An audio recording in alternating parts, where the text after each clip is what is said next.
Folks, thanks so much for tuning in. Today, if you're watching now and not just listening, you're going to see it's a little bit of a different backdrop here. And I am actually outside in the middle of the fires in the Okanagan right now. You may hear airplane noise and other car. You may hear sirens in the background. But I wanted you, those of you who are viewing from Canada and in the US, around the world, right behind me, you'll see it's all white. Normally, that entire white area is a lake. I have a lake view here, and you can see that the smoke is so thick you cannot even see the lake.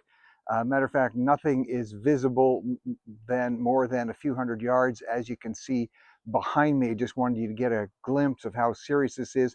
And the fire is actually quite far from here, but the entire area is engulfed.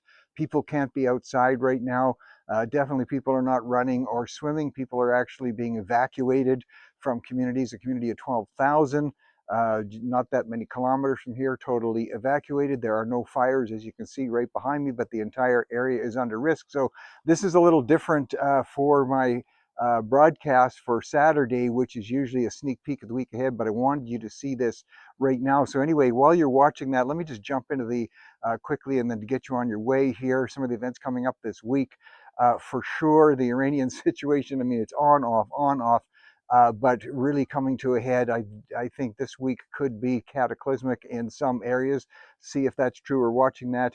And one of the former security heads for all the United States, Mike Pompeo, I've met Mike. I know who he is. I trust his judgment. Really raising the concerns about China and, of course, Russia being involved here, perhaps supplying and helping out Iran in terms of their missiles. And watch for that this week. Watch for complications that that's going to bring also, as the Prime Minister of Canada, Prime Minister Carney, has announced for some months now that he wants Canada to be drawing closer and closer to China. So here we are, tied at the hip with the United States, our longtime ally, and Prime Minister Carney and the Liberals pushing us closer to China as China teams up with Russia, helping out Iran, and of course Russia killing Ukrainians. So watch for some developments there. In the US, watch ongoing developments too. I've been predicting for the last couple of weeks now to watch for the Democrat Party to continue to fracture internally as the severe left of the party, the Democrat Socialists of America, we've been covering that closely for you, continue to elect people to the primaries, and they'll be going into the elections in the fall. Bernie Sanders now, who famously had declared and supported candidates and still does, who want total defunding of the police. This is governors, senators, and others who are running for office.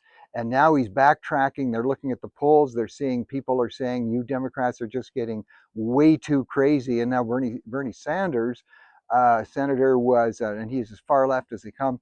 He said, no, nobody's ever saying that we want to defund the police. And then what the networks are showing, person after person who's been a Democrat who is nominated now, saying defund the police, defund the police. So it appears they're not only panicking, seems to be lying. Hillary Clinton is warning that people like Hassan Piker, Canadians might know him, you're going to hear more of him, extreme far left leader, one of the leaders of the Democrat Socialists of America so far, just as about as extreme, and he actually is communist in his thinkings.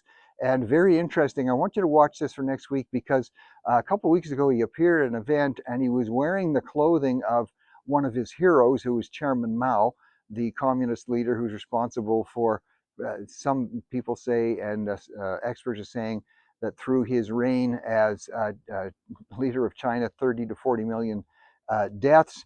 And here he was in a Chairman Mao uniform. He got so criticized.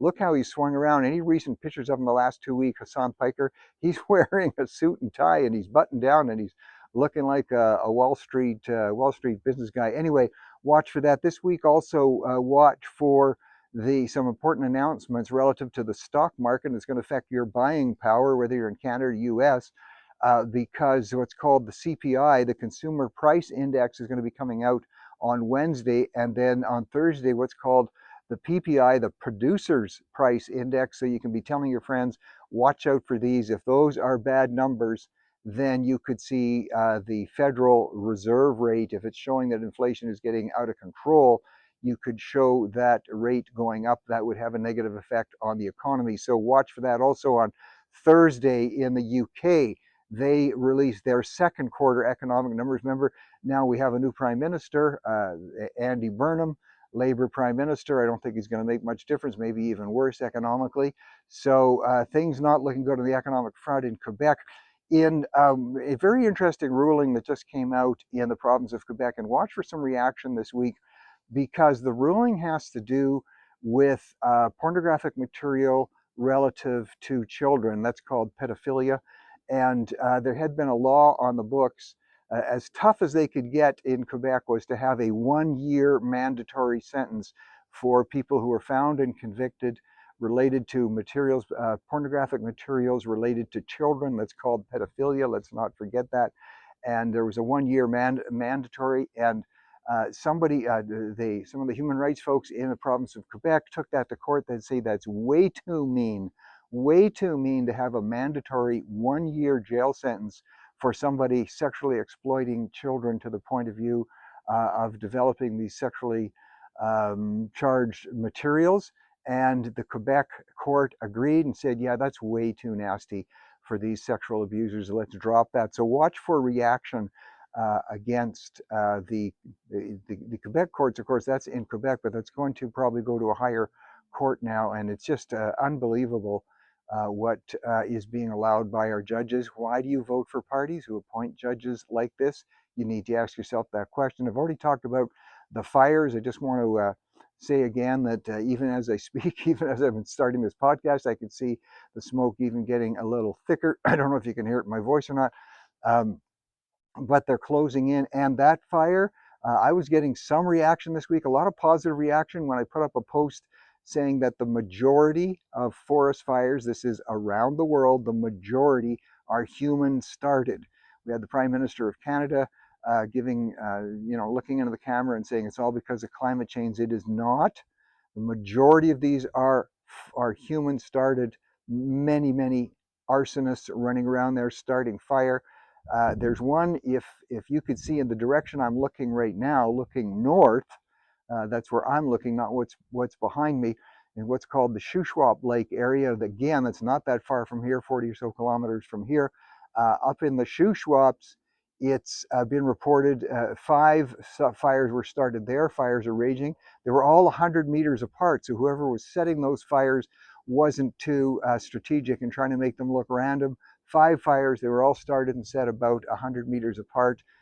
Folks, and I'm going to say again, as I posted, and you can hear some of the aircraft overhead now, some of the things that I posted this week saying we've got to have, you talk about mandatory sentences, people have to know, it's got to be, know that we're treating this as a criminal justice record. I want to see the Prime Minister stepping up this. There needs to be, you talk about mandatory, there needs to be minimum 10-year mandatory sentences for people caught burning down our forests, burning down people's homes, and also costing loss of lives. There's got to be way more investment going in, like SpaceX level investment. Maybe we even need to call on Elon Musk to help out with this, but we need strategically placed satellite and drone activities so that helicopters can get to the fires right away. Once a fire is in full rage, like the one you can see behind me in terms of the smoke, once they are in full rage, helicopters, I mean, they're great, and those are very brave pilots, and pilots also in the water bombers, but it's of very little use. It has to be instant detection, fast action, fast response to the fire, and it has to be announced that rewards are being put in place, high rewards, $100,000, $250,000 for evidence leading to the arrest and conviction of the people who are lighting these fires across the country. So that's the real life and real time right there. And consider this: it was just announced the government has purchased 10 C-130 aircraft. These are the huge military aircraft. They're now some of them going out of service from the Canadian military. They're amazing aircraft. I have flown in them. I've actually flown in them in Afghanistan, and they can be converted to, the plan is to convert them to water bombers. The estimate is it's going to take 20,000 hours of work to do the conversion. It's very expensive. Yes, let's have more water bombers, but folks, we've got to move into the modern age on the detection of these things. We've got to use satellite technology, drone technology for instant rapid response. Well, shifting completely, for those of you who get thirsty from all the heat, McDonald's has announced, get a hold of this. Um, we're all familiar with Red Bull. They've got two Red Bull products coming out. This is things to look for coming up this week.